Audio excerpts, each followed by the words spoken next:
and my dear respected man and my dear friends. I'm here giving a short presentation on globalization and outsourcing and offsourcing. First, we are going to discuss about the globalization. Globalization is a process of internal integration arising from the interchange of the world views, product, ideas, and other aspects of culture. Advances in transportation, telecommunication infrastructure, including the rise of telegraph and its prosperity in the internet, are major factors in globalization. Generating a further interdependency of economic and cultural activities, though several scholars place of origin of globalization in modern times. Other trace its history long before the European age of discovery and voyage to the New World. Some new trace of the origin of the third millennium BC, and in the late 19th century and early 20th century, the connectedness of the world economics and culture grew very quickly. Globalization is commonly used in the shorthand way of describing the spread and connectedness of the production, communication, and technology across the world. That spread that involved in the interlacing and economic and cultural activities.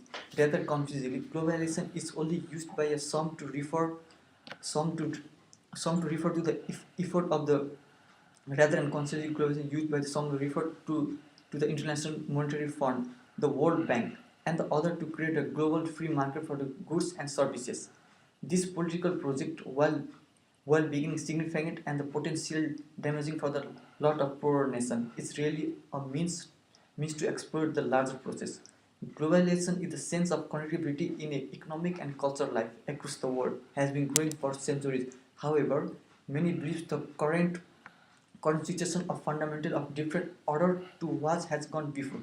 The speed of communication exchange, the complexity of size of networks involved, and sheer volume of trade intersection and risks given what we have now labeled as a globalization and regular force.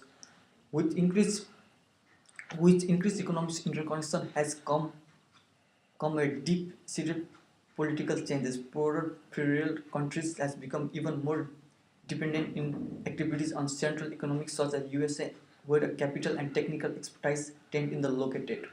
There are also been a shift in the power away from nation state and towards, some argue, multinational corporation. We have also witnessed the rise of globalization of a brand. It isn't just that the large corporations operate across the different countries.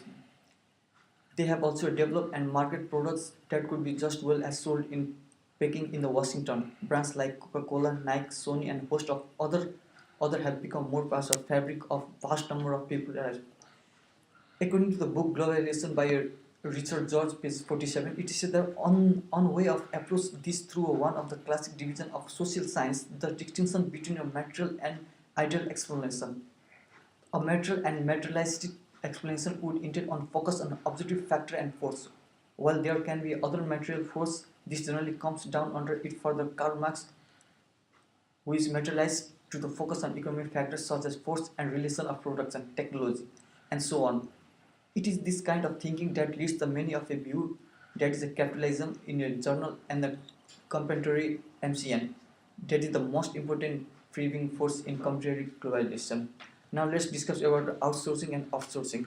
Outsourcing refers to the organization contracting work up to the third party, while offsourcing refers to the getting work done in a different country, usually a leverage cost advantage. It's possible to outsource work but not offsource. For example, hiring an outsourced law firm to review contracts instead of maintaining an in-house staff or lawyers. It is possible to, of course, offsource work but not to outsource it. Let's see some benefits of the outsourcing. Why do company outsource? There are several reasons why company might outsource. While this can be a political sensitive topic, management experts actually agree the outsourcing were done rightly. Increased competitive advantage with the natural division of labor that involves in any society reason for outsourcing. Cost advantage. Costs are arguably the chief motivation behind outsourcing. Often companies find the contracting worker out of the third party is cheaper. Focus on a core competency.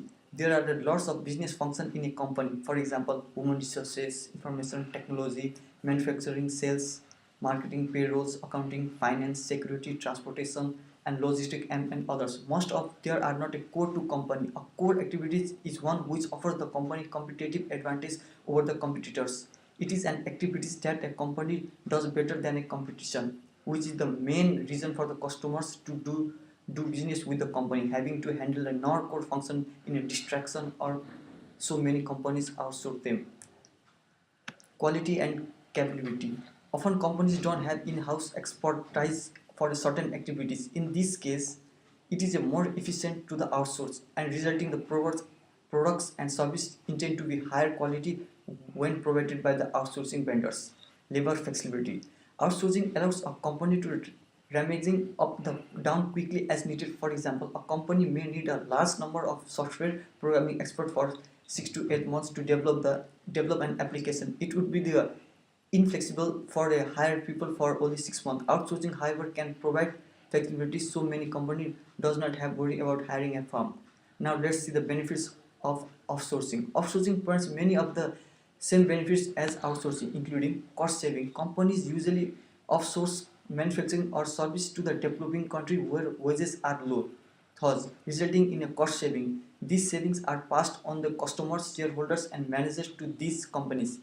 And another is skills. The competitive advantage of nation often means that some countries or a region develop a much better ecosystem for the certain types of industries. This means there are a better ability of skilled human resources in that region for specific types of tasks. For example, India and Philippines have a large pool of English-speaking college-educated youth as well as a mature training infrastructure that makes it ideal for business processing outsourcing. Therefore, many companies choose to outsource certain business function, that is call center for customer service for this location. There can be either captivity of outsources. Thank you for listening this presentation. Thank you.